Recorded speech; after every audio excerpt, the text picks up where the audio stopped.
ये सिस्टम चलने वाला नहीं है। ये अंदर का खौफ है जनरल साहब का, और जनरल साहब अंदर से बहुत घबराए हुए हैं, डरे हुए हैं, और उनको नज़र आ रहा है कि इमरान खान जो है वो वापस आएगा और इमरान खान का रास्ता रोकना मुमकिन नहीं है। और इसलिए इमरान खान का रास्ता रोकना मुमकिन नहीं, तो फिर बेहतर है कि अपने लिए कुछ ऐसे इक़दाम कर लिए जाएं कि इमरान खान को कल हुकूमत मिले और वो वापस आए, पाकिस्तान तहरीक इंसाफ की हुकूमत हो, तो हमारी चमड़ी दमड़ी इख्तियार इख्तियार ओहदा और जो कुछ हमने किया हुआ है अपने इख्तियार और इख्तियार के दौरान 2 नंबरियाँ, उस पर हमारी गिरफ्त ना हो, उस पर हम पकड़े ना जाएं। तो इसलिए ये 27वीं गैर आईनी तरमीम से घबराने की बिल्कुल ज़रूरत नहीं है। ये सारे का सारा इनका अंदर का खौफ है। उसकी वजह यह है कि जो भी डिक्टेटर होता है, वो खा जनरल अयूब हो, जनरल ज़िया हो, जनरल मुशर्रफ हो, याहिया खान हो, जो भी डिक्टेटर आया उसने सबसे पहले अपने आप को बचाने की बहुत कोशिश की, लेकिन अल्टीमेटली उसको जाना पड़ा और फिर उसका मुहासबा भी हुआ। और अब पाकिस्तान की तारीख में ये देख लें कि कोई भी डिक्टेटर, उसकी इज्जत नहीं है, कोई इज्जत नहीं है, और लिहाजा मौजूदा जो डिक्टेटर्स हैं जनरल साहब,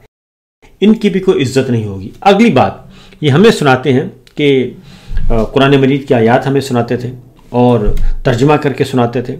और बढ़ चढ़ कर सुनाते थे। तो अब ये क्या मांग रहे हैं? अब ये मांग रहे हैं कि मुझे सारी उम्र के लिए इम्यूनिटी दे दी जाए, यानी मुझसे कोई पूछे ना, मैं किसी अदालत के सामने मुझे पेश ना किया जाए, मेरी किसी गलती, मेरी गुनाह, मेरे किसी जुर्म पे मेरी पूछगिछ ना हो, ये मांग रहे हैं। तो ये ना ही दीन इस्लाम ये बात कहता है और ना ही हमारा आइन कहता है। आइन और कानून तो कहता है सब बराबर हैं, और अगर आपने कोई जुर्म किया है तो उसकी सज़ा आपको भुगतना पड़ेगी, और ये इनके साथ होगा। इसलिए परेशान नहीं होना, सिर्फ आपने कोशिश जारी रखनी है, अपने अपने जगह पे स्ट्रगल करें, जद्दोजहद करें, आवाज़ बुलंद करें, और अल्लाह ताला जो है वो इंशाअल्लाह मदद करेंगे, और ये जाली निज़ाम, फिस्तायत से भरपूर निज़ाम, इसने ख़त्म होना है। अब आते हैं ज़रा थोड़ा सा क्या हो रहा है फील्ड में इस वक्त, हो क्या रहा है। कल जब यूँ ही ये की गई अमेंडमेंट, तो उसके फौरी तौर पे जो मसौदा आया, काबीना ने मंजूरी दे दी, और जो पहले मंजूरी देनी थी, क्योंकि अज़रबैजान से शहबाज शरीफ साहब बैठे थे, और ये पहला मौका है कि इतनी इम्पोर्टेंट है इनके नज़दीक तरमीम, और उसकी वीडियो लिंक के ज़रिए वज़ीर आज़म काबीना का इजलास अटेंड कर रहे हैं। तो उसमें उसके बाद सेनेट में कल पेश किया गया। सेनेट में जब तकरीरें हुई थी, सेनेट में बोलने की इजाज़त नहीं दी गई, अपोजिशन को दबाया गया और शोर वोगा किया गया कि ताकि आवाज़ जो है वो पहुँचे ना। उसके बाद कल अपोजिशन की जितनी भी कार्रवाई है, जितनी भी सरगर्मियाँ हैं, प्रेस कॉन्फ्रेंस, मीडिया टॉक, सवाल जवाब, वो हमारे कौमी ज़राए अबलाग पे नज़र नहीं आया, बल्कि ये हुक्म था कि इसको कवर नहीं देना, कवरेज नहीं देनी। तो ये सब कुछ किया जा रहा है। ये अगेन मैं कहूँगा ये अंदर से डरे हुए हैं और इनको अभी भी धड़का लगा हुआ है। तो बहरहाल कल सेनेट में जब पेश किया गया तो उसमें अब इसको जल्दी मसला है कि जल्दी की जाए, क्योंकि जितना ज़्यादा इसको डिले किया जाएगा तो मोमेंटम बनेगा, और मोमेंटम बनेगा और अवेयरनेस पैदा होगी। क्योंकि कल अज़रबैजान से बैठ के शहबाज शरीफ साहब ने क्यों अटेंड की और क्यों जल्दी इसकी काबीना ने मंजूरी दी, और कल ही क्यों सेनेट में पेश किया गया, इसलिए कि बात खुल चुकी थी। जब बात खुल गई कि ये कुछ हो रहा है और एक ऐसी खौफनाक तरमीम की जा रही है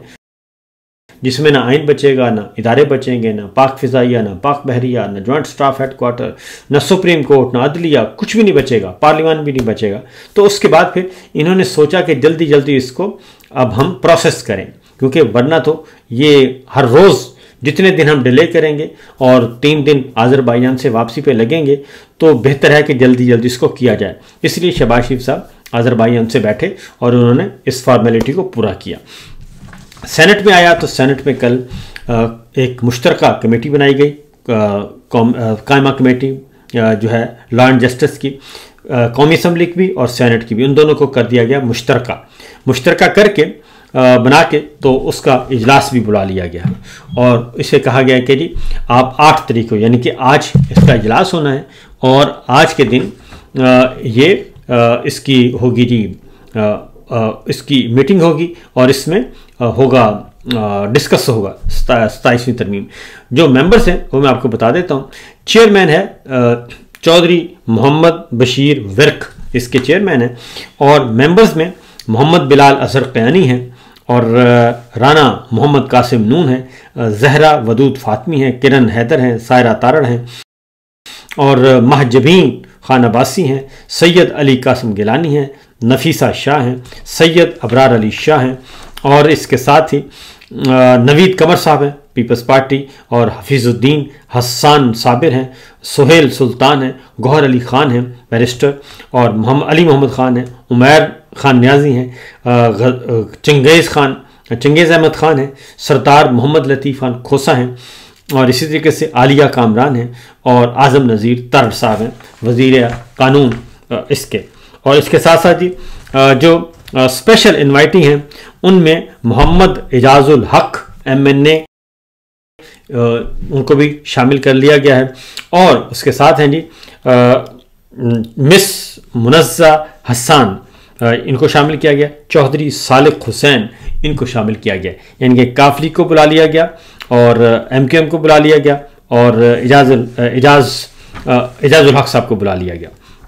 इनको बुला लिया गया। और इस तरीके से अब ये इसको फौरी जो है मंजूर करने की कोशिश की जाएगी और इसको 1-2 दिन आज और कल का दिन जो है वो रखेंगे और इसको मंडे को सेनेट में पेश कर देंगे। इस कमेटी की रिपोर्ट आ जाएगी और इसको आगे प्रोसेस किया जाएगा। तो ये तो हो गया इनका गवर्नमेंट का प्लान जी। उसके बाद आते हैं गवर्नमेंट के प्लान की दूसरी तरफ क्या हो रहा है। दूसरी तरफ ये बात नोट कर लें कि पहली बात तो ये है कि जनरल आसिम मुनीर साहब अपने जराइम पे, अपने गुनाहों पे, अपनी गलतियों पे, गैर आइनी गैर कानूनी इक़दामात पे पर्दापोशी चाहते हैं और वो चाहते हैं कि मेरी ज़ात को कुछ ना की जाए और मैंने बहैसियत आर्मी चीफ और बहैसियत आइंदा फील्ड मार्शल मैंने जो कुछ किया है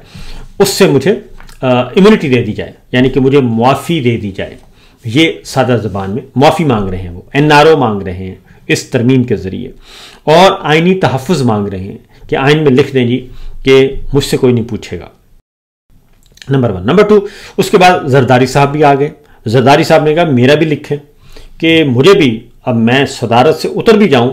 तो उतरने के बाद भी मुझे कोई नहीं टच करेगा, मैं भी अनटचेबल हूं और मुझे भी इम्यूनिटी दे दी जाए कि मैंने भी अगर कोई गुनाह सरजद किए हैं तो उसका मुझसे भी कोई पूछेगा नहीं,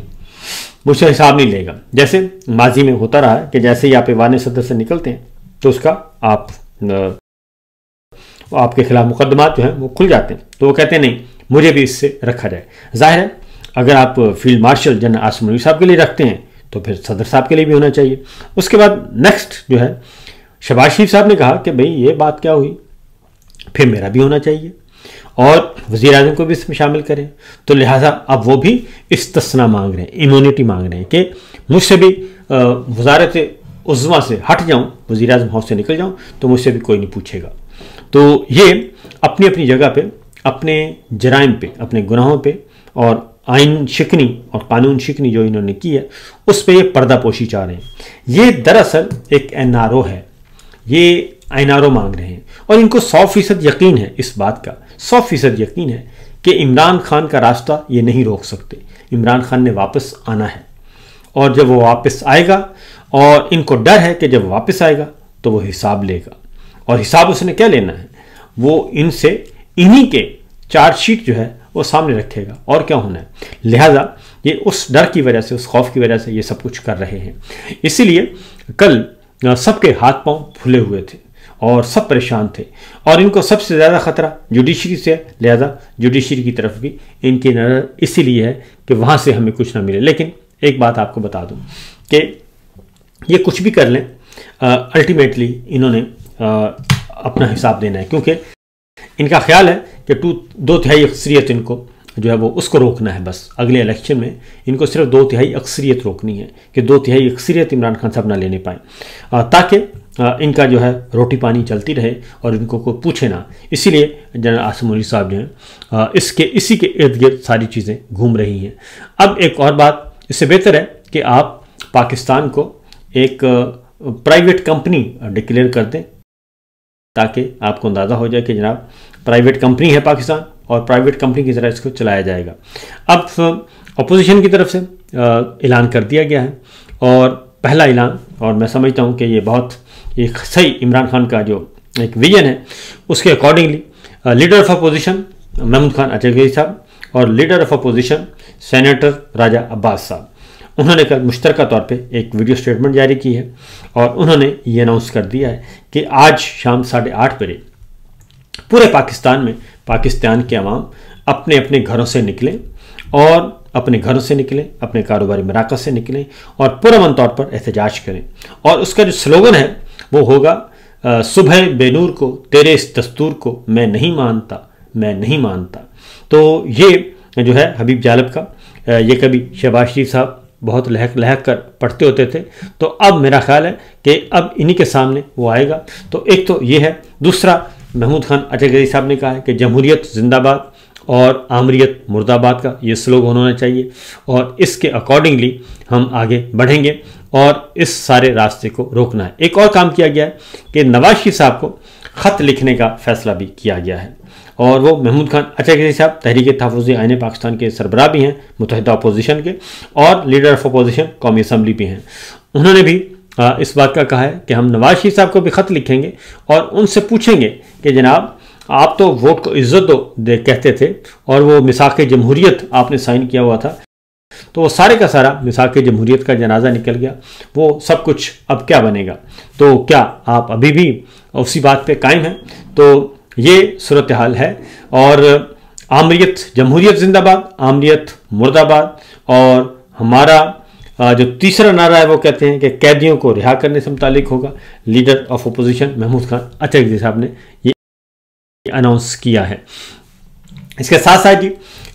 दूसरी जानिब सुहेल आफरीदी साहब वज़ीर आला खैबर पख्तूनख्वा जो हैं वो बिल्कुल दूसरी तरफ काम कर रहे हैं, और उन्होंने 9 मई के मामले में तहकीकात का हुक्म दिया है और उसके लिए तहकीकात करवा रहे हैं। इसके साथ साथ खैबर पख्तूनख्वा में वो अपनी रिफॉर्म्स लेके आ रहे हैं और वो उस तरफ बढ़ रहे हैं, और वो सारी इस लड़ाई से अलग थलग, हालांकि उनकी ज़िंदगी को भी ख़तरात लाहक हैं, सब कुछ है, लेकिन वो अपनी तरफ जा रहे हैं। अब ये जन आसिम मुनीर साहब का जो मामला है, ये मैं आपको बता दूं कि मैंने तो पिन ट्वीट किया हुआ है, और उसमें जो पिन ट्वीट है मेरा वो यही है कि जन आसिम मुनीर साहब का पुराना प्रोग्राम है 10 साल रहने का, तो इसलिए ये 10 साल का प्रोग्राम जो है वो उस पर अमल दरामद करना चाहते हैं। और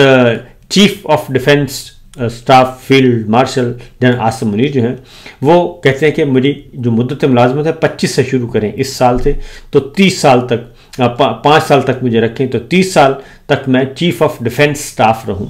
और उसके बाद फिर 30 से 35 तक मैं एक और एक्सटेंशन लूँ। तो